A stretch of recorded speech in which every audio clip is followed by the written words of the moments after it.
So this is our Simondon reading group. We're continuing volume 2 of Individuation in Light of Notions of Form and Information. We're on the text History of the Notion of the Individual. For those following along the PDF, we're picking up from page 562. So we got like about 2 pages into the Descartes section. And I think we should be able to finish that section today. It's a long one, so I'm not 100% sure. So last time we looked at the sort of transition from the medieval period to the early modern period. Simondon sort of skips over the Renaissance for whatever reason, but he looks at the sort of the fundamental schema of the notion of the individual in the early modern period for Simondon is the notion of construction. So there's sort of the individual as something constructed. So an entity is something that is constructed in thought. And there's also the individual sort of performing the construction. These are sort of two aspects of what construction has to do with the individual in the early modern period. We looked at the section on Francis Bacon, who has this conception of intellectual inquiry as having to do with a sort of inductive reasoning. So you observe a lot of things, or you perform a lot of experiments, and as a result of these experiments, you sort of come to grasp a universal. So you say, heat causes X, or motion has property Y, whatever. You come to grasp these universal propositions just through repeated observations. And there's no role here, or a very limited role, for deduction. And so this is in opposition to the medieval scholastic tradition, where deductive knowledge is prioritized as the most significant and the most secure form of knowledge. And then we also had in Bacon this notion of trying to achieve mastery over nature. So the human individual, seeks knowledge not just for its own sake, or the sake of contemplation, as in the medieval, the Aristotelian tradition. We seek knowledge so that we can control nature and make it serve our ends. And so there's a sort of practical nature of knowledge in Bacon. And then we started the section on Descartes, who follows Bacon in wanting to have a knowledge that allows for mastery over nature. But we can distinguish his approach to that knowledge from Bacon's, because he has a strongly deductive approach to knowledge. So he thinks that our knowledge of the world is primarily deductive. So we have this intuitive knowledge of certain fundamental principles about how motion works, for example, and then we deduce the consequences of these fundamental principles, and that's how we get knowledge of more particular phenomena in nature. So the whole system of our knowledge of nature is deductive. And he also, in connection with this deductive approach to knowledge, we have the famous cogito argument that Descartes presents to sort of provide the foundation for knowledge. And so Simondon analyzes this argument in terms of how the individual is sort of the basis for the validity of knowledge, or the certainty of knowledge. So it's because we as an individual, or I as an individual, because I sort of separate myself from any particular concerns of school doctrine, or a social class, or whatever other particularities that define me as a person. It's because I separate myself from all of these that I can perform the cogito in its purity. So I can sort of leave everything, all of the knowledge that I think I have of the world, that I learned in school, or that I learned from experience. I can put all of that into doubt, and then I can reach the pure knowledge of myself, of my own existence, through the cogito. And so there's a sort of purification, intellectual purification of the individual to reach that pure self-knowledge that's the foundation of all other knowledge. So that's mostly what we looked at last time. I think that's about all I wanted to say about what we read last time. So I can read yeah, I sure. can read first. So yeah, let's go through a page or so, and then we'll stop there. Okay.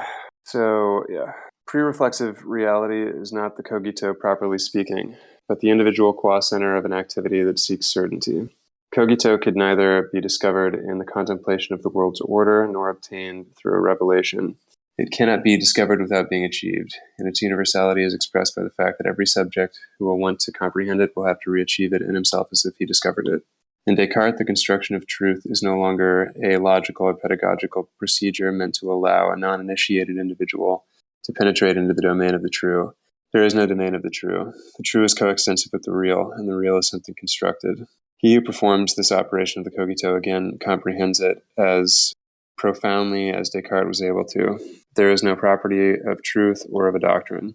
Descartes found claims of anteriority to be inept. Truth is not transmitted, it is reproduced. Such is the veritable meaning of individuality according to Descartes. The individual is the being who has reached the universality of operation, i.e., who is delivered from everything that halts and relativizes by shackling creative and constructive movement, prejudices and precipitation and prevention. The individual is not the particular being submitted to the here and now, but the being who has acquired the capacity to act as any other being could act if it had managed to rid itself of its particularity. The particularities of race, birth, education, revelation are not conceived by Descartes as guarantees of certainty and means of assurance, but as restraints, limits, and ultimately causes of error. These means, which are suited to weakness, as Plato said of opinion, must be eliminated by whatsoever seeks truth. The principle of authority is bad for this reason. It gives rise to a false security. There's consequently no individualism in Descartes, because the individual, such as he discovers himself, given to himself, must never be the principle of seeking or of action. This individual is still too much the result of the random exercise of desires and a certain education. It cannot be taken as a solid basis. What distinguishes one individuality from another based on contingent aspects must not be conserved. That has nothing to do with veritable individuality. For Descartes, veritable individuality is in the form of the recurrence of activity and thought upon themselves. The medicine of the passions will be practiced in no other way, and wisdom, providing, quote, contentment, unquote, will have no other goal. Should I read one more paragraph or stop there? Let's continue. Okay. According to this principle, the relation of the individual to the species can only be thought in an ancillary way. Classification of beings cannot provide a method for thinking. The difference between the species therefore becomes a difference in kind and of internal structure. In this sense, the animals are completely different from man, since they have no soul and are purely corporeal. It is remarkable that, according to Descartes' principle, the individuality of animals resides in the automatism of the machine in which they completely consist. But human individuality already sufficiently depended on the automatism of thought revealed in the cogito. Another automatism must be joined with it, namely that of this corporeal machine that our senses reveal to us. The link is not clear. Certainly, we can say, like Descartes says in a letter to Elizabeth, that one, quote, would have to have corrupted sense, unquote, to deny that there is a relation between the soul and the body. This is not an absolutely valid reason. The veritable difficulty is knowing how two beings, which could already be individuals apart from one another, in fact form a single individuality. Having left aside the model of biological individuality, where an individual unity is revealed through the convergence of functions, and having taken as the model of individuality the extreme particular case wherein causality and finality coincide in the automatism of an activity, Descartes could not interpret the individuality of the soul and body composite through the same method as the one he used for the animals, machines, or the soul qua res cogitans. It seems like the first part of this is what you were talking about, the shedding of particularity. And then, obviously there's this famous difficulty in Cartesianism, which we've discussed before, about the difficulty of the link between the res cogitans and the res extensa. I think it's kind of this very short sentence where he just says the link is not clear is kind of a funny understatement. This difficulty. Yeah, this is the fundamental difficulty of Cartesianism is precisely that point, that interaction between soul and body, and you could say that this is one of the fundamental problems that philosophy has been dealing with ever since Descartes. So that yeah, so the way Simondon presents it here is that Descartes has sort of given up on the biological understanding of individuality that Aristotle relied on, and that sort of informs the whole Aristotelian tradition. So we can't say that the individual is something that has a life and is sort of unified in terms of a lifespan and the functions of life, because for Descartes, the soul is utterly distinct from the body. It's a distinct substance. It has nothing in common with the body. And so, in particular, this is something that I think is maybe not emphasized enough when people read Descartes, is that he presents a completely mechanistic picture of living bodies, including the human body. So he gives mechanical analyses of the action of the heart in pumping blood and producing the animal spirits. The workings of the nerves are sort of he gives a hydraulic model of how the nerves function. Like everything in the human body is mechanical, and he even gives a mechanical model for how memory works. So memory is something that has to do with the body and not specifically with the soul. So all this is to say that he everything that in the Aristotelian tradition was taken to be part of the function of the soul, in the soul as the form of the body, that sort of collection of functions that make up the life of an organism. All of that is analyzed in mechanical terms. It's all just bits of extension and moving around and bumping into each other.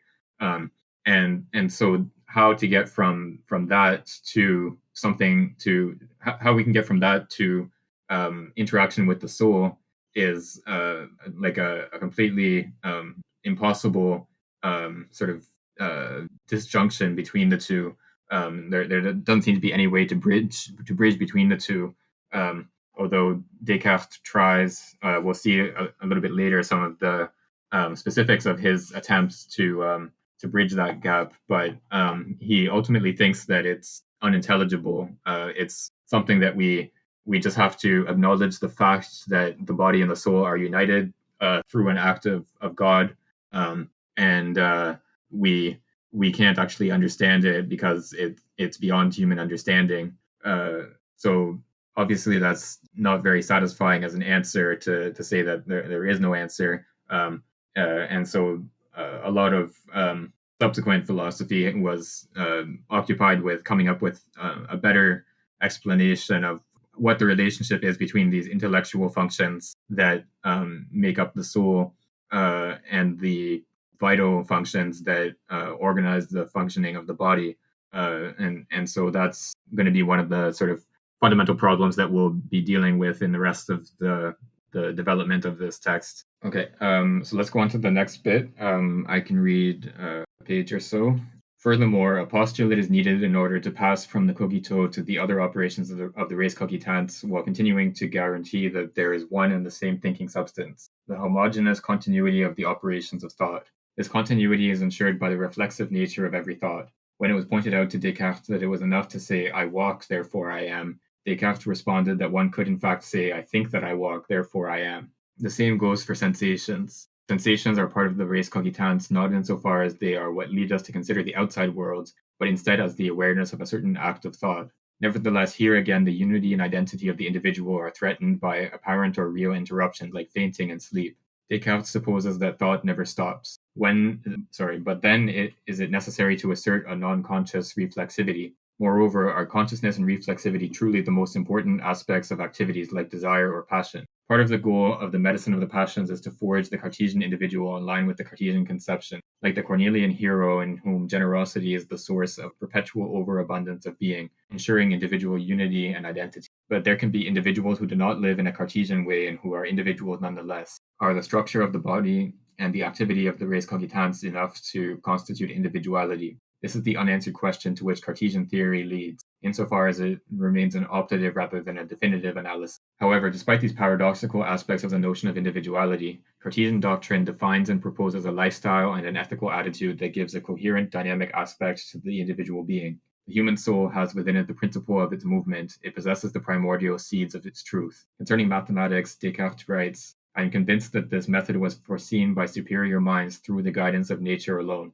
For the human soul has something divine, I know not what, in which are founded the first seeds of useful cogitations in a way that often produces spontaneous fruit, whether however neglected and suffocated it may have been by studies that are at cross purposes. We see it in the easiest sciences, arithmetic and geometry. The doctrine of generosity is not fundamentally different from that of the admirable science, i.e., of method founded on the inventive capacity of order, and yet order is inherent in the nature of terms and allows for them to be discovered. The norms of action are inherent within action itself and do not consist in an arbitrary code. In a mathematical problem, the unknown quantities are always linked to the known quantities through relations implicitly defined in the given of the problem. Once the natural order of these givens is known, the value of the unknown will be extracted by the solution of the equation. Similarly, the necessity of acting does not leave time to determine one's choice in accordance with indubitable motives. The problem of action would consequently be a pure theoretical problem. In fact, one must act before knowing. One must decide. And yet decision consists in starting to act and in continuing to act according to the path inherent in the first gesture of action. This gesture would have no meaning if it were not followed by realization, but it takes on a value through its fruitfulness by becoming the first term of a series of actions that are arranged toward a completion. Here again, it is the order that provides a series of terms with consistency, and this consistency is not a pure form. It is revealed by its fruitfulness. It is inventive power. The human individual is the engine of order. He is the one who operates the ordered relation, who knows how to order the known terms to discover the reason of the progression and then to draw it out of the other terms. Thanks to order, the subject elicits a certain automatism from the relation due to which new terms appear. Veritable Cartesian morality is indeed a provisional morality, for it corresponds to a problem to be resolved that is different in each case. And this problem can only be resolved by supposing a term that is not given in the statement, but combined with the terms of the statement defines a fruitful order. The individual being intervenes here as one who creates this term that must be added to the situation, and without which it cannot be ordered. The subject therefore has a power of initiative. Without him, the problem would remain undetermined. It closes the axiomatic, to speak in modern terms. And this closure not only makes action possible, but is completed with the action as it is being completed.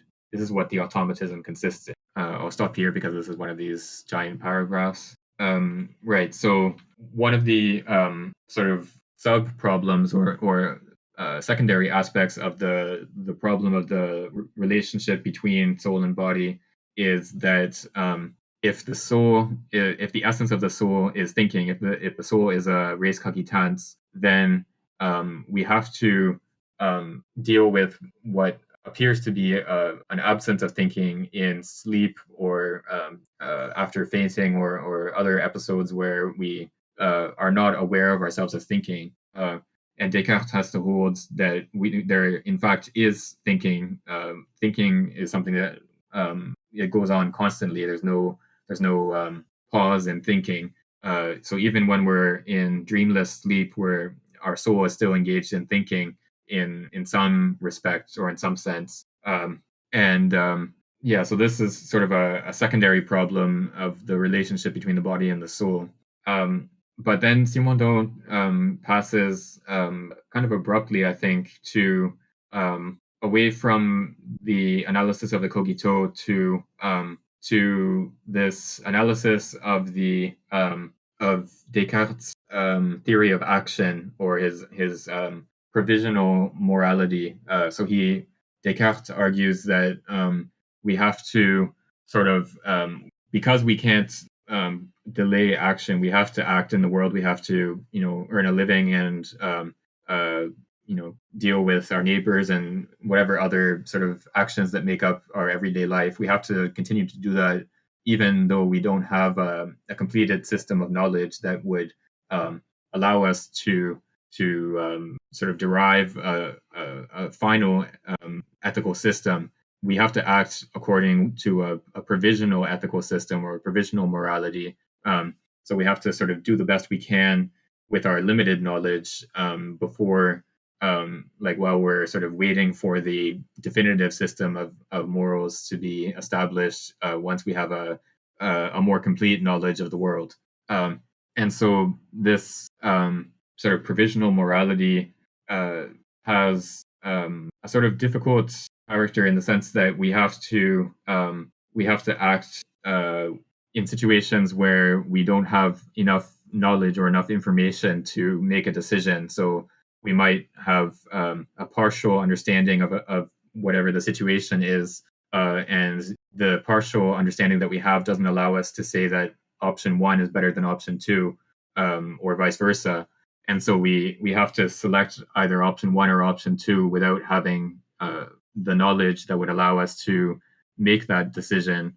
So there has to be a sort of a kind of leap to choose one of these options, even without having the requisite information. And this is what decision consists in, properly speaking. So it's only in a situation where the choice of action is undecidable, in the sense that there's no reason for selecting one option over the other. It's only in this situation that a true decision is possible. It seemed to me like there were similarities here with, well, kind of Simondon's notion of the problem, which requires, and maybe this is broader than just Simondon, but which, like the real problem, as we discussed in volume 1, which requires some sort of creative input in order to be resolved, and can't be resolved merely by the examination of its conditions. But also the idea that action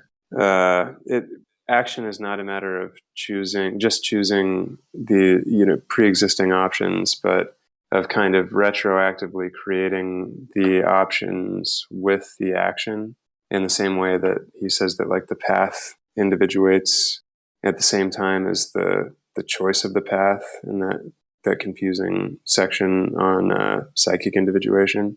Yeah, I think I would want to make a distinction here between yeah. So yeah, first of all, I would say you're right to connect these two passages, but I would want to make a distinction between the way Simondon presents the this creativity of action as making compatible what was not compatible, or what was not sort of immediately compatible. So action as taking some sort of incompatibility and inventing or creating the dimension in which those incompatibles will become compatible. So that's sort of Simondon's account of the creativity of action, just sort of sketched out. And then I think I would want to distinguish that from Descartes' account, according to which the set of options is sort of given to us already in the situation, in whatever the situation is where we have to make a choice. It's what is not given is the capacity to select one of those options. So there's nothing in the situation that uh, allows us to say that option one is better than option two, or vice versa. And then we have to make this sort of pure act of will, this sort of gratuitous action of selecting option one instead of option two. Um, uh, and So this is a kind of it's not so much creating one of the options as selecting an option in a situation where there's no rational basis to prefer that option to another one. So this is Descartes' conception of this provisional morality, where that requires this sort of act of will to select one option over another, as opposed to the creative conception of action in Simondon. Thanks. Yeah, that makes sense. The choices do pre-exist the action in Descartes, be one of the main differences. Yeah, I think that's right. And I think, yeah, so the types of situations that Descartes is thinking of probably are sort of mundane situations of do I accept this job offer, or do I reject it, or do I um, support political candidate A or political candidate B, or something like that. Right. So these are sort of decisions you have to make and you don't have the information you would need or the knowledge you would need to be able to say, yes, I can say with certainty that option one is better than option two. Um, and so these are the kinds of situations where you have to make a decision, just sort of pure action of will. Whereas I think Simondon was thinking primarily of less sort of mundane situations, but an action like inventing a new type of technical object, or coming up with a new scientific theory, or some sort of ethical dilemma where you discover a way of reconciling some different principles that seem to be conflicting with each other. So yeah, for Simondon, he's thinking of situations that are not mundane, but where there's this sort of discord that you have to overcome and invent the compatibility of what seem to be incompatible options. Right. That makes sense. Question about the one part, that's a page 563. So 1, 2, 3, 4, 5, 6, 7. Around the 10 lines from the bottom, what it asks is, moreover, are consciousness and reflexivity truly the most important aspects of activities like desire or passion? To the this question, and then the following part, in a way shows like the Cartian idea of an individual. So what it says is like the passions. As far as I understand, the passions help the formulate the consistence of individual. So my question is that actually this part exactly I read it with my other people, when we read the ethics, it was there. We talked about the origin of desire, and then the difference between desire and passion. And then according to Spinoza, desire is defined as aptitude plus consciousness. Aptitude is there, and then if consciousness is added, and then that becomes desire. That's what Spinoza says. So I think that's this part definitely from the Spinoza, I think. And then according to Simondon, what Simondon thinks is that in Descartes, I mean the era of Descartes, now individual is a little bit differently defined from the previous time, or what exactly means in connection to Spinoza idea. I mean, Yeah. Oh, sorry. So sorry. And also before that, I also read anti-Oedipus, and then that part, the early part, there talk about the definition of a desire. That is also in relation to this part as well, because anti-Oedipus Deleuze defines desire as a production of production, something like that. So a little bit far from the Spinoza idea. So it's quite interwoven. At the same time, it's hard to clarify. It's not transparent for me. It's not that clear. So we can just focus on this part. So is there any idea, any thoughts of this part? Yeah, I think that's a good sort of counterpoint to bring up, because so we'll get to Spinoza in a little bit. I think that's the next one after Descartes. Oh no, sorry, there's one on Pascal, and then then Spinoza. But yeah, so maybe in a couple of weeks we'll get to Spinoza. But for now, what I would say is that in Descartes, there's in some sense a similar notion of regulation of the passions. So both Descartes and Spinoza have an understanding of human existence as being affected by passions, and they have sort of different understandings of what exactly that means. But they both have a conception where part of what it means to live a rational life is to sort of come up with a way of managing those passions. And but I think there's a difference in that for Descartes, what we want to do is to sort of regulate the passions so that they don't affect our cognitive capacities. So we want to make sure that we're capable of judging and reasoning without being affected by the passions. Whereas for Spinoza, he, I think, understands the relationship between passions and reason in a different way. I think for Spinoza, the regulation of the passions, or reason and the regulation of the passions, are sort of intertwined with each other, so that we through rational life, through understanding the nature of God and the world, we come to have our soul comes to be predominantly made up of the intellectual love of God, and so this love is a kind of passion, but it's a passion that is brought about through reason. It's only because we have this rational grasp on the nature of God that we have the capacity to experience the intellectual love of God, and so there's a kind of production of passions in Spinoza that we don't find, this rational production of passions that we don't find in Descartes in the same way. So yeah, there's similarities and differences between the two. But yeah, so the passions are kind of a key element in understanding this era of thought, because what exactly, like, the soul body relationship also sort of implies or brings about a problem of what the relationship is between the passions and the intellectual capacities of the soul, and so trying to understand that relationship is sort of connected with the problem of the soul and the body.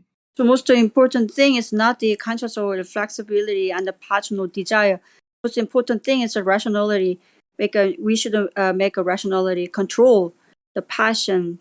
That's kind of the idea of Descartes, as far as Simondon understands. Yeah, and so I think that line that you're referring to, where he says, where Simondon says, "Moreover, are consciousness and reflexivity truly the most important aspects of activities like desire or passion?" So I think what Simondon is doing with this, I think this is sort of a rhetorical question. He's suggesting that Descartes' analysis of desire and of the passions is sort of inadequate, because it kind of it sort of assimilates the passions to rational thought. It treats the passions as if they were sort of similar in this way to rational thought. They're also sort of made up of this conscious awareness, and so on. And Simondon takes it that this is only sort of a subsidiary aspect of the passions, and what's more important is something else. Like, he doesn't really specify what it is here, but what's most important about the passions is not the fact that we're consciously aware of them, that we have this conscious experience of anger or fear or love or whatever. It's some other aspect of the passions is more important than this conscious awareness of them. Oh, okay. Thank you so much. Can I really quickly one more question about the meaning of a machine? Because like 565, actually you explained like the functional, I know, mechanic functions of the part. So it in line with the rationality of in line with rationality, Descartes emphasizes we can understand like the function of a simple machine. He understand the machinic or mechanic kind of more logically. Everything is composed. Everything is like structured or something that's kind of idea. Why the word machine is used here? Right. So Descartes gives an analysis of the human body and animal bodies in terms of mechanical operations. So the human body is just an extremely complicated machine, and it's made up of simpler machines like pulleys and levers and gears and so on. These are all sort of like the machines that we create are just sort of simple versions of the types of machines that that God created, that the world is made up out of. So the world is the physical world, the res extensa is just a set of machines of varying degrees of complication that interact with each other through mechanical means. So you have different particles with different shapes that sort of fit into each other in different ways, and they transmit motion from one to another by contact, by shock, and yeah. So they just the whole physical world is just a bunch of machines that are connected to each other through physical shock or physical contact, and that includes human and animal bodies. And so this is sort of this is how Descartes tries to understand the physical world in purely mechanical terms. But then that leaves the problem that he says is beyond human understanding of how the soul actually is connected to the set of machines that make up the human body. And so this is sort of the key problem that he doesn't have any way of addressing. Yeah, yeah, I could, yeah. I maybe like everything would be much clearer later, but I'm just like wondering how it can have some relation to like delusion machines, and also maybe like Simondon also has developed some kind of ideas based on this kind of term, maybe like in his like idea of development of the psychic individuation and collective individuation. So maybe we can talk later, like. Yeah, Because the word machine, like it just reminds me of like a delusion machine. yeah, and I think we can probably go on a little bit. There's more talk about machines on the next couple of pages and how they fit together and so on. So maybe it will make more sense after the next couple pages. Okay, so maybe Ollie, would you like to read the next page or so, starting Sure. from top of Part 565? 565, right? Yeah. And then that is this is why. No, we're at the action undergoing Yeah. completion. Sorry, I Yes. just get lost. 565, and which line is that? 1, 2, 3, 4 lines down from the top. Okay, this is why mathematical, that part, right? I think that's No. It's Nope. the line that starts the action undergoing completion. Oh my gosh, why? Are you Oh, looking at the sorry. print book? No. Ollie? I book the PDF file 565. What it says is like which is start with him. The problem would remain undetermined. That is the beginning of 565, right? yeah. So Yeah, it's and then a couple lines down from there. So 1, 2, 3, 4 lines down. 4 lines. 1, 2, 3, 4. The action undergoing. Oh, sorry. Yeah. Oh my God. I just got sorry about that. The action undergoing completion corresponds to a series in development and the positing of its successive terms according to the necessity of its argument and the given of the first term. Like thought of the functioning of a simple machine, action is a lossless transfer carried out from the first term to the last. A lever, compound pulleys, gears transfer without loss the quantity of the movement applied from the mobile side to the resistance side. A chain transfers without loss the action exerted on one of its extremities to the other extremity. Just as a building transfers the forces exerted by the roof on the uppermost floor to all the lower floors, all the way down to the bedrock, which is the ultimate foundation. The order of the action of levels, the levers, the order of concatenation, the order of superposition, bring about lossless transfer of the quantity of movement. In the same way, reasoning brings about lossless transfer of sense from the first propositions to the last. This lossless transfer is not enough for invention. Simple machines only provide cases of equilibria that only correspond to theory if they diverge infinitesimally from conditions of equilibrium. Simple machines provide in their functioning neither the image of the series in which new terms are deduced nor the image of the action that discovers its own norms based on an initial indetermination. But lossless transfer is necessary for the automatism of fruitfulness to be possible.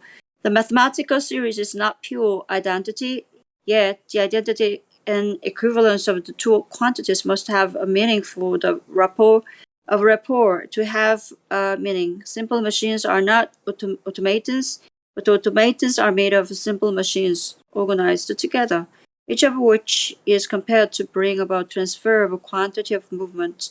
Each simple machine in turn is nothing but a combination of chains, levers, gears, which are successively interacting levers, such as mathematics would remain fruitless if it only resorted to pure identity, which would lead it to be an immense tautology.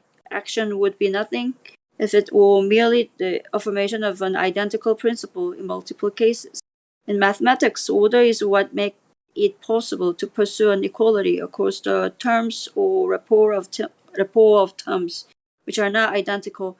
Order is also what allows us to confer unity on an operation, which posits new terms that are not contained within the situation into which action inserts them. This is why mathematical invention and moral action are possible. The theoretical spirit is one who gives consequence to the principles that did not have any yet, like Descartes, who rediscovers deontological arguments in Saint Anselm. The man who acts is one who gives a result to a situation that would remain an inextricable problem without it, and would bind man to the fruitless indetermination of choice. The Cornelian hero does not choose. He continues beyond the necessity of choice and surpasses choice by overcoming it. What is a Cartesian? Cartesian in Lucide is not a long monologue of stanza in which the alternative arrests the action, but the battle with the victory over the Moors, which provides a solution by positing a new term with respect to the alternative. Out of this superabundance of being, which prolongs but does not repeat the action already begun, a renewal of the situation appears in which the characters find themselves. In its progress, action has the power to modify the terms beginning with the acts. Here again, the paradoxical aspects of the individual becomes apparent. The ordered action is not one that is locked into the choice of what is predictable and let it begin. Such an action would be fruitless. To be ordered and singular, action must surpass itself and always be new. Action is a gesture based on situation that transforms the situation so as to justify itself in this transformed situation. The gesture unfolds according to the situation that it creates, and it can only insert itself in the situation that it creates. The individual can realize its unity only by seeming to detach from its identity. There is identity only at the end of action. Conditions of generous action require a superabundance of being. Here? Stop here? Stop here, yeah. Yep. Thanks. This is a long multi-page paragraph again. Also, one thing, I don't know if someone could bring up footnote 95. If someone could bring that up, because in the text it's like a page long. So I think we should read that as well after we finish discussion of this section, and it's an important one too, I think. So this bit, I think here he is sort of, it's difficult to, well, let's go back first to the bit about machines. So let's look at this bit about machines. So here he's talking about simple machines like a lever, a pulley, a set of gears. So these were sort of in 17th century mechanics. These were sort of the principal components into which machines were broken down. So any sort of more complicated machine can be understood in terms of a set of simple machines that are linked together in some way. And Simondon here interprets Descartes as using this set of simple machines as a model for the way that evidence is transmitted from one set of premises to a conclusion, there's a sort of so in the same way that we understand a house as transmitting force from the roof to the pillars to the foundation, in the same way we have the transmission of force from, or a transmission of evidential force, we can say, or transmission of of evidence from the premises to the conclusion of an argument. And so the order of reasons in Descartes' system is supposed to begin from these immediately evident principles, like the cogito, or ultimately the cogito, these immediately evident principles, and sort of transmit the evidence of these principles from one step to the next in the argument, in the same way that a machine will transmit motion from I don't know, a lever on one end to a pulley to a set of gears and so on. And so in the same way that the quantity of motion is preserved by the machine, in the same way that the evidence of the immediate principles is preserved in transmission through the act of reasoning to the next step of the argument. So this is sort of the analogy between machines and reasoning that Simondon is drawing from Descartes here. There's also right. So and then there's a sort of a transition here in the text where Simondon, I think, is sort of it's hard to tell sometimes in this passage to what extent he's interpreting Descartes and to what extent he's sort of developing his own account of action, because they seem to be sort of intermingled with each other here. So the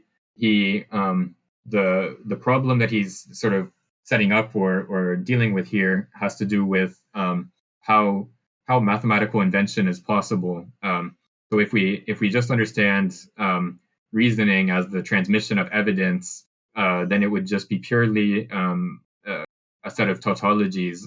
So we would have all of our mathematical reasoning would be made up of statements like 2 plus 2 equals 4, or whatever, some sort of simple, immediately obvious statement, and then you would just be sort of doing these operations on these immediately obvious statements. But then it becomes hard to understand how something like invention is possible in mathematics. So how is it that we can come up with new methods or new principles of reasoning in mathematics that are not immediately obvious, or that don't have this sort of trivial character to them?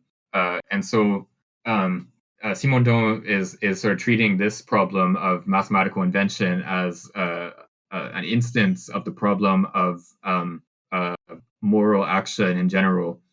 So the problem is how we can bring about something new, how we can, in a situation where we might have a set of options that are given to us, how can we bring about something that is not just one of those pre-given options, or is not sort of discoverable just by analysis of the problem, but actually something creative and something new. And I think this is more of a Simondon question than a Descartes question. I don't think this is something that Descartes really concerned himself with explicitly, at least. This is more something that Simondon is reading into the text of Descartes. So yeah, this passage is a difficult one because we have to sort of separate out what exactly is coming from Descartes and what is coming from Simondon, and which one is sort of at work in any given sentence or paragraph in this bit. Okay, so before we move on to the next section of the text, I think we should read that footnote. I can read this. Sorry, Angus. Before that, can I just ask one simple thing, like about the previous comment? Yeah, sure. So kind of like the Descartesian idea of the rationality, like everything is a chain. I mean, it's a really interconnected well, like a cause and effect, whatever. Like it's kind of really linear, rational connections. So as you point out, it has a problem because like there could be something unexpected. So by doing that, that's why Simondon came up with idea of the transduction, like try to introduce more like a biological conception rather than uh, sticking to the physics idea. So I just like popped up.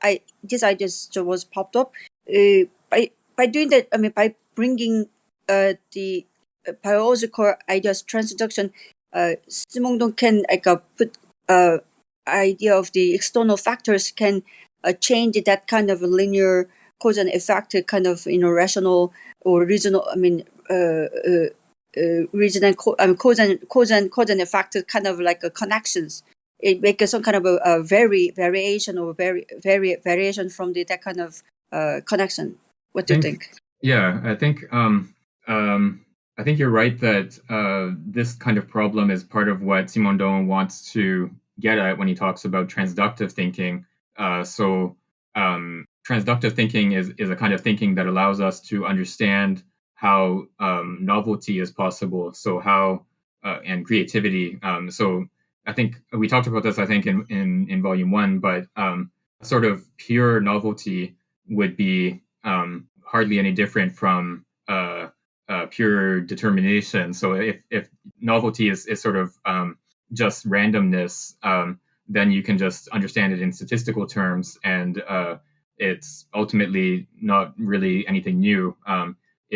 If your novelty consists in just generating random numbers or something like that, it's not like novelty in the proper sense of the term. And so Simondon wants to have an account of something that's novel in the sense of creative. So it's creativity that is the issue. So it's something that arises out of the situation or the problem, but is not sort of already present in the problem before the solution is created. So it has to be it has to be new in the sense that you can't sort of read it off of the statement of the problem initially, but it has to at the same time be something that arises out of that problem. So it's this sort of mediation between the problem and something new that has to arise in order to have this sort of creativity and to make creativity possible. Yeah, thank you. Right. Okay. So Angus, if you would like to read the footnote, I think we can read the whole thing in one go. But yeah, it's about a page long, so quite. Yeah, absolutely. Okay, so this is right after he says that the aspect of that the individual has a paradoxical aspect. That according to which individual reality is not just ambivalent, but consists of an internal duality that establishes an essential relation in it. In each of the points of view from which it can be grasped, the individual consists of the relation of two aspects, ontogenetic and phylogenetic, interiority and exteriority, substantiality and eventual characteristic, freedom and determinism, aseity and participation, profound instinctivity, and hyperconscious rationality. This ambivalent duality could be called the problematic or self-problematic nature of the individual. The individual does not encounter difficulties, he is a difficulty to himself. He calls himself into question and is his own problem. He encounters himself on his own path. As one of the clearest aspects of this self-problematic nature, let us cite the analogy of the meaning of life and the meaning of death, of the coming to be and passing away of individuality. Individuality is circular causality, confrontation of oneself with oneself, affirmation and negation of oneself by oneself. Every tendency is twinned, capable of being inverted through the suppression of one of the two branches. It is impossible to adopt either monism or dualism, which would be a suppression of recurrence, because there would no longer be a single term or two isolated terms. There's neither one nor two terms, but a term in the process of splitting and two terms in the process of unifying. The individual is the ongoing relation of union duality. The individual's individuality is precisely transindividual, for the individual affirms its individuality by opposing its action to its substantiality, sacrifice, sympathy. But this sympathy and this sacrifice couldn't exist without a relative substantiality of the individual at the start. Action moves, but it moves starting from a point that becomes a point of departure because action distances itself from this point. Relation has the status of being vis-a-vis the terms, and the terms find their value as terms in the act that establishes relation. In this sense, it would be false to say that the individual is merely information. And it is, in fact, autoposition of information, condition of information. Information can be posited only relative to a point of view, and there is no point of view except through individuality. The transductive reality of the individual depends on the fact that the individual possesses within itself an allegmatic dynamism that consists in its unity and its plurality, as well as in the fundamental bipolarity of its tendencies. Furthermore, the individual's relation to other individuals and to nature are technical beings. In the individual's relation to these things, the individual is invested in a transductive relation.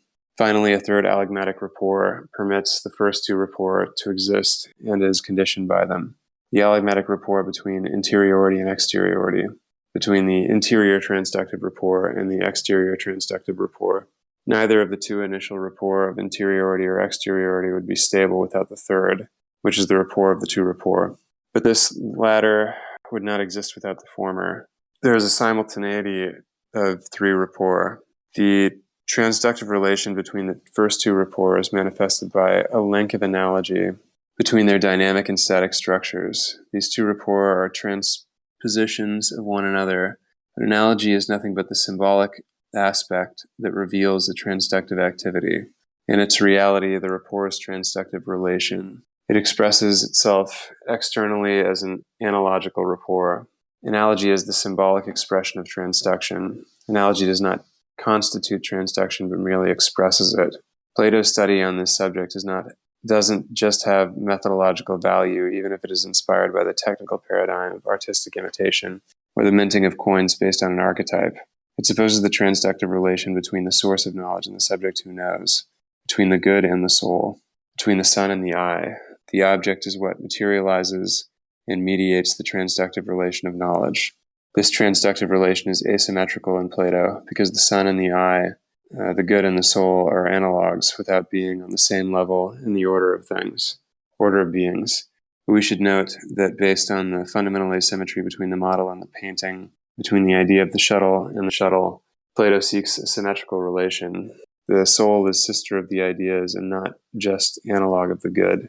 The eye veritably emits a light that will encounter the light that comes from the sun and the object. At the beginning of this, I actually didn't read this when I was reading for today, but the beginning of this, talking about these kind of opposed conceptual distinctions, which are in fact, I guess, united by real relation and a proper conception of the individual.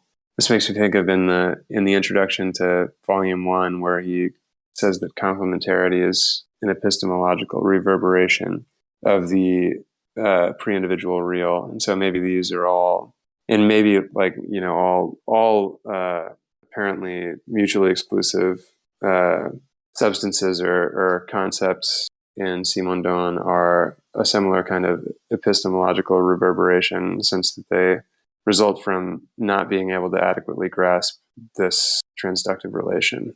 Yeah, he even says somewhere in Volume 1 that concepts as such are inadequate to grasp transduction. Right.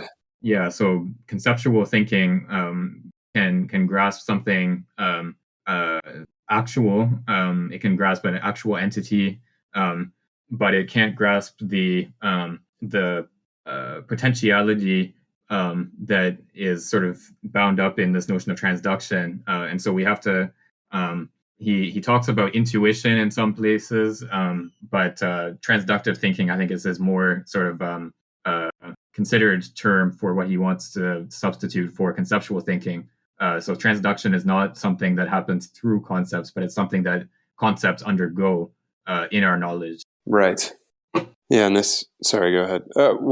Just this point about an analogy is interesting in light of this. The idea that transduction and thought can be understood in terms of analogy. I don't think he ever put it this way in Volume 1, where he calls analogy the symbolic expression of transduction. I think it's a very interesting way to put it.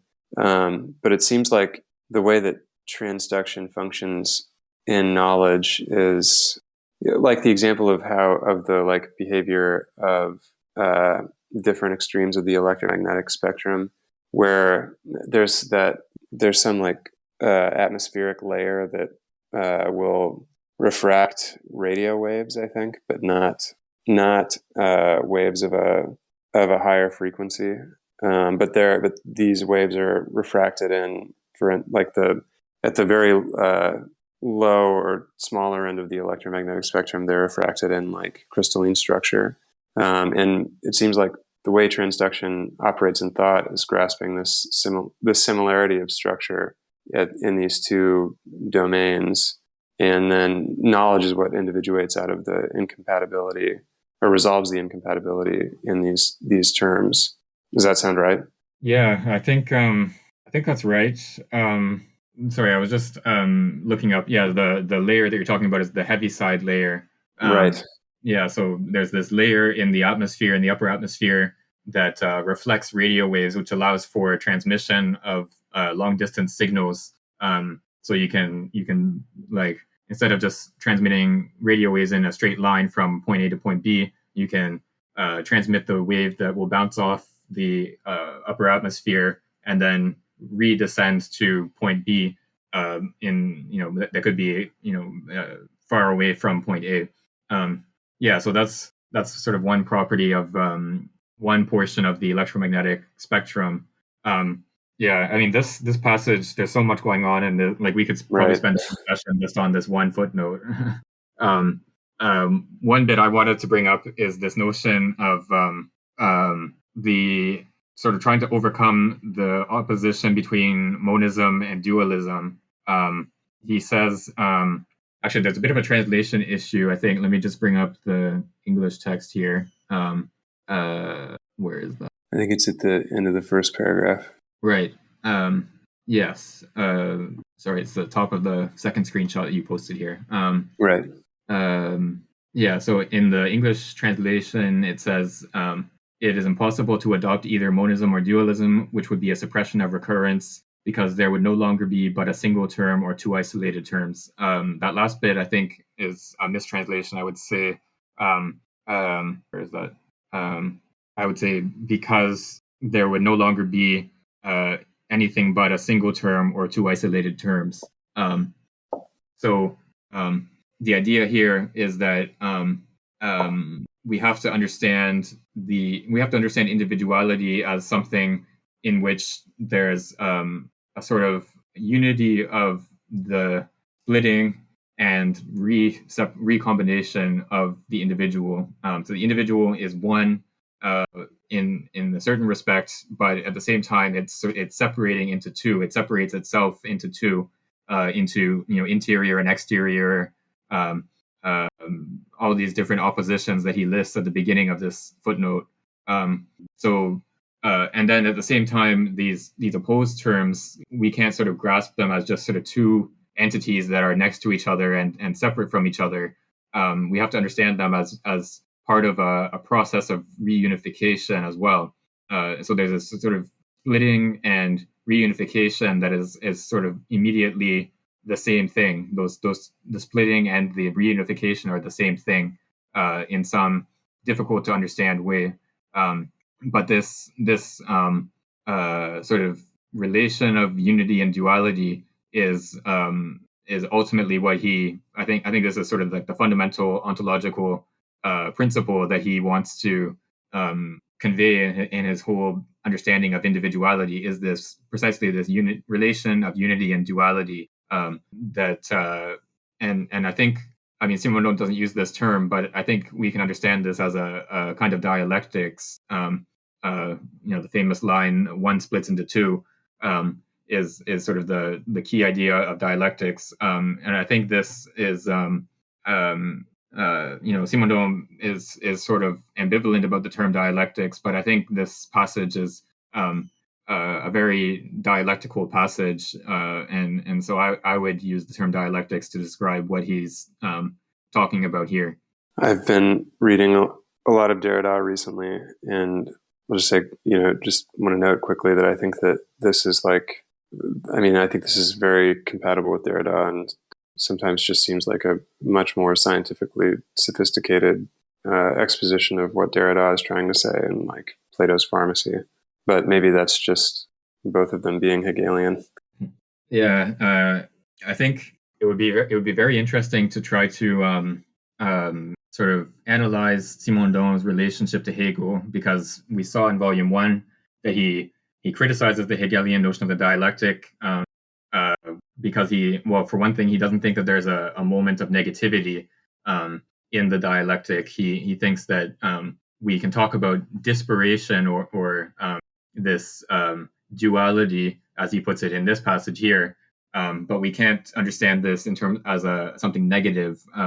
And so that's one reason why he's sort of wary of the term dialectics, is precisely that idea of negativity that he draws from, that he thinks Hegel uses in the dialectic. But yeah, trying to analyze the way that Simondon and Hegel are sort of similar to each other in certain ways, but where the divergence lies, I think would be a very interesting project. He does call the disparation, I think in the introduction he has that nice turn of phrase where he calls it an eminence of the negative to the pre-individual. Yeah, it's difficult because he specifically criticizes the sort of negativism, this notion of the negative as being sort of the motor of the dialectic in Hegel, and he thinks that we can't say that there's like a moment of negativity. So like one of the terms of the dialectic would itself be negative, but then he at the same time, so he says that the negativity is imminent to the disparation, so that there is some kind of negativity at work, but it's this idea of sort of separating out the negative, I think, is what he thinks is that we should criticize in Hegel. But yeah, it's very it's all very abstract, and it's hard to sort of pin down where exactly the divergence is. That's interesting idea, but at the same time, what about? I think this is slightly different from, not slightly different from dialectics, because what Simondon lists here, for example, interiority, exteriority, or freedom and determinism. This all sounds like the positive. This is an antithesis or positive, negative, that kind of thing. But maybe it's just like he brings up some extreme polemic kind of like what is it like this side interiority and the other side has a exteriority as a different kind of element, not exactly like a binary kind of a conception, but the as an element of interiority, exteriority, and then some kind of a turn and twist is like could occur thanks to the process of a trans individual transduction, whatever. So what he tried to really emphasize here is like the two important concepts and still ambiguous is like information and then allegmatic dynamism. So so-called allegmatic dynamism possible thanks to the turn and twist of this polemic, how to say, not exactly like the one and the other, just like as an element of like interiority, exteriority, and then in between or in the middle, not as a kind of like a synthesis, but the a little bit of change. It could be according to the each individual, all kind of different various change could be possible. That's kind of my understanding, but I could be wrong, so feel free to say it to me. Yeah, I think you're right to point to these other bits about the allegmatic dynamism, which we haven't talked about. For those who like, this is one of his terms that he invents. Allegmatics is one of his terms, which has to do with the sort of reciprocity of the dynamic and the static. So how structure and process are sort of reciprocally related to each other. So structure produces or structure sort of serves as the basis for some sort of process, and then process produces the structure. So they're sort of reciprocally related to each other. But I think here he's talking about yeah. So I would back up a little bit and try to understand these three rapports that he's talking about in the individual. So when we have an opposition like interiority and exteriority, or freedom and determinism, or any of these other pairs of terms that he lists at the beginning here, each of the we have to understand each of those terms themselves as being a kind of allegmatic dynamism. So they have they each of these terms is a kind of reciprocity of structure and process, and then the relation between each of those terms is itself an allegmatic dynamism.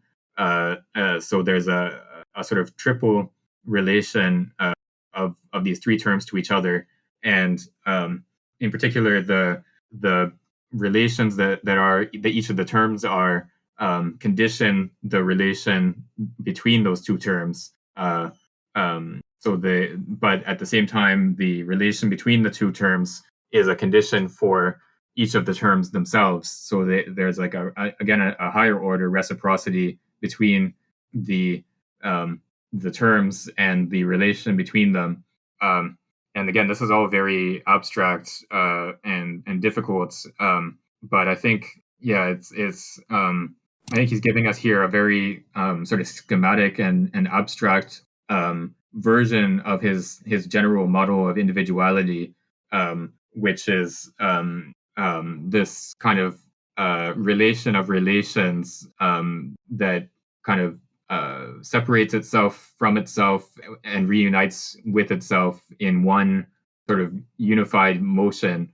And I think that's sort of this very abstract version of what he gives us in much more concrete terms in volume one. What is the information here? Is it like the kind of what content of the individual information? Like how we understand the information here? Right. Better? Yeah, this is also difficult because like in as we saw throughout volume one, he wants to give an account of information that is not exactly in line with the sort of standard account of information. He wants to develop a new account for information that sort of underlies the transmission of information, as opposed to being what is transmitted. But I think here, when he talks about information, he wants to he says, let me get the English translation. Yeah, so he says it would be false to say that the individual is merely information. So he wants to understand the individual as having this informational structure, but not being reducible to information. So information is something that is like I guess we can think of it as structure in general, or order, or regularity. This is something that the individual contains, and an essential aspect of the individual, but the individual can't be reduced to something that is purely order or structured. The individual is the condition of structure. It's what makes structure possible, as opposed to itself being structure. Oh, okay. Thank you. Yeah, I think this footnote is something like we have to read it in connection with volume one. Like this footnote is almost like a one-page summary of everything in one. And so like each line we'd have to sort of unpack it by like going back to one chapter of volume one, and sort of rereading that chapter in volume one to understand everything in this footnote, I think. It's kind of a strange place to put like a one-page summary of your entire philosophy. Yes, it certainly is. And yeah, and like there's no mention of Descartes in this footnote, and he's clearly talking about his own philosophical position, as opposed to summarizing anything that Descartes says in this footnote. So it's very strange that he would just sort of throw this in here, but I guess it's just a sort of a reminder that it pays to pay attention sometimes to the footnotes, and it also makes me sort of wonder about the editorial decision in the translation to put the notes at the end of the book. Yeah. Which makes it easy to miss this passage and similar passages, because in the French text, their footnotes, they're on the same page, so you see immediately that there is this giant footnote, whereas in the English one, you just see the number, and then you have to think, okay, I'm going to go look at the end of the book to see if this is actually like a footnote that I want to read or not. So yeah, I dislike endnotes for that reason, but whatever. We have to live with the decision that the editors made. I agree that footnotes are infinitely better. And I think worst of all is end of chapter notes, which you sometimes get as well. Like it's like the worst of both worlds somehow. Yeah. But I don't know why people do it. Okay, let's see what else. I think we'll probably just stick with this footnote for the rest of the time we have left for today, because instead of restarting on the text, because I wanted to also talk about this notion of analogy, which he has talked about in Volume 1. I think it's in the introduction to Volume 1. He talks about the way that transductive thinking is what is valid in analogical thinking, and so transductive thinking has to do with the relations that make up an entity. So an entity is composed of some sort of set of relations, and we can compare the set of relations that make up entity A to the set of relations that make up entity B, and we can say that there's some sort of similar structure of relations between the two, and this is what analogical thinking consists in. But analogy is not a completely valid mode of reasoning, because you can have something, entity A might have properties 1, 2, 3, and entity B might have properties 1, 2, and 4. So they share some properties, but they have a set of different properties as well. So you can't necessarily reason from the structure of entity A to the structure of entity B. It's not like a necessary mode of reasoning. But what transduction captures is this capacity for analogical reasoning. Or it captures what is the basis for analogical reasoning when it is valid. So it captures the structure of entity A, these properties 1 and 2 that A has, and the properties 1 and 2 that B has. It captures the relationship between the two. This seems to be the basis of his critique of holomorphism in the brick-making example, is that it's a kind of invalid, or it's maybe merely the use of the technical paradigm by holomorphism is merely analogical and not truly transductive. And, maybe this is obvious to say, but it seems like this is why these paradigms are so important for Simondon in general, and why he so goes into such exhaustive detail in explaining these, biological and physical processes, because in order for this, this reasoning that's like analogical reasoning to be valid, there has to be a true similarity in this, or almost identity of structure, or of this relation between two individuals, in order for transductive knowledge to be possible. Yeah, I think that's right. But I would also say that I think analogical thinking or transductive thinking is a kind of creativity at the same time. So if you were purely like bound to something that is the same, if you can only reason about entity B insofar as it's the same as entity A, then you're not really learning anything, right? You just sort of repeat what you already know about entity A, and then you say it about entity B, but it's the same set of relations that you're dealing with. So I think transductive thinking has to sort of grasp not just what's similar or the same between entity A and entity B, but it has to sort of understand the ontogenesis of those entities. That it has to have this dynamic nature to it. So it understands how these entities come into being, like this sort of ontological relation that makes up the entity. It has to grasp this in its dynamism, in its coming into being, and it's precisely by undergoing this kind of uh, sort of learning process. So you have to go through all the details of the brick making example, or all the different kinds of uh, corals and stuff that we looked at in volume one. You have to go through all these different examples and sort of learn, and you can't sort of skip over the details in that sense, because you have to undergo a transformation, as opposed to just arriving at the end point and saying, okay, this is what transduction is, or whatever.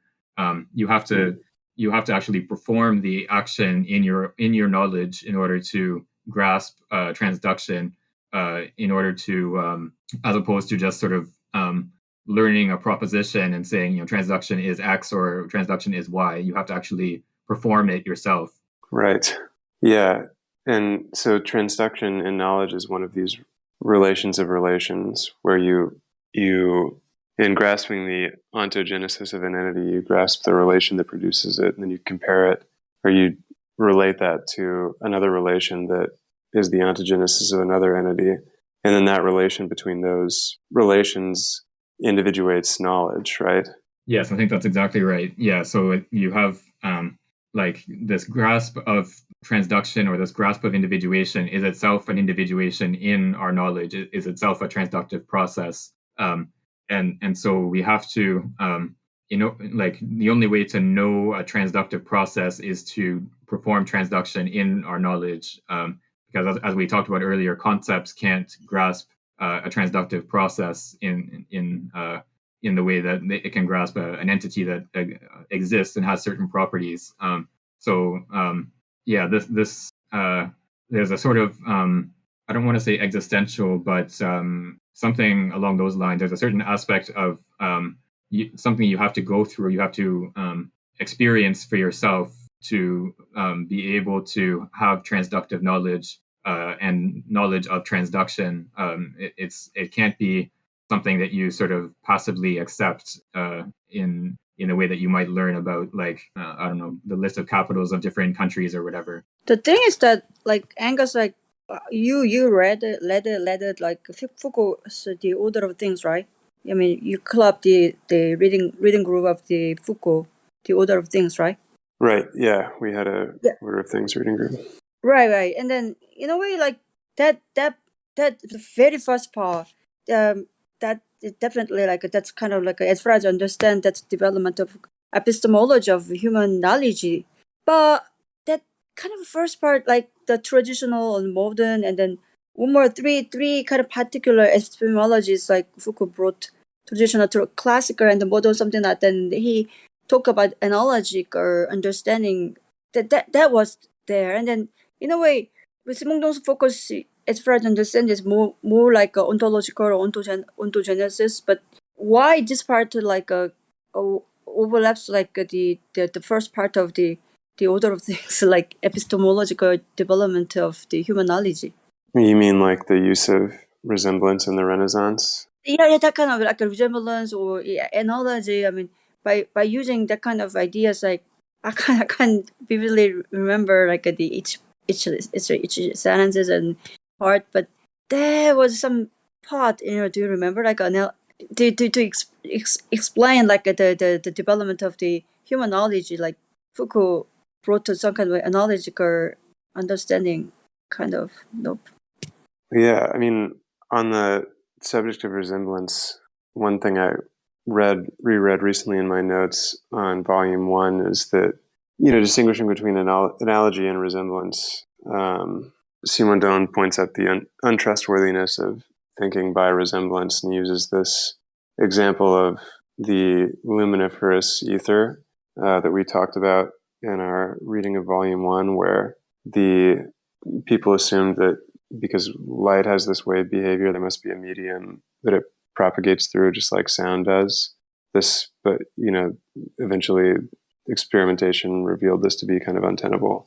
And so, I think that we discussed this as a danger of thinking by resemblance and maybe having kind of an inadequate grasp of either the detail of the identity of the individual or of its ontogenesis, which is required for transductive thinking, which is not just resemblance, but this other mode of thought. Yeah, I think another example that he gives in on the mode of existence of technical objects. So he criticizes a sort of classificatory approach to technical objects that would sort of compare them as being similar or different, and classify them into species and genera. And his example that he gives is if you look at like an alarm clock and you compare it to, I don't know, like you have a mechanical clock and a digital clock are similar in certain respects. They have the same function and so on. But if you look at the detailed functioning, like if you actually analyze how an mechanical alarm clock works, it's actually more similar to a crossbow than it is to a digital clock. The sort of the functioning, the actual technical schema of the alarm clock is closer to a crossbow than it is to some other kind of clock that has the same function. So if you just stick to a sort of surface level of similarity and resemblance, you lose sight of the real technical schema that underlies the functioning of the object, and it's only by focusing on the technical essence of the object that you have this sort of transductive knowledge that allows for a grasp of the genesis of that technical object. Oh, that's quite interesting. Yeah. Yeah, I mean, we could probably spend another hour just talking about this footnote, but we're pretty much out of time. So I think we should stop here for today, and then we'll pick up from where we left off in the text. We won't go back to this footnote, but we'll pick up from where we left off in the text itself, if that works for everyone. Yeah, sure. That sounds great. We'll have a separate 2-year-long reading group just on this footnote. Yeah, we might need to. Okay, thanks everyone for coming out, and hope to see you next time. Okay, thank you so much. See you next week. Thanks, everyone. See you next week.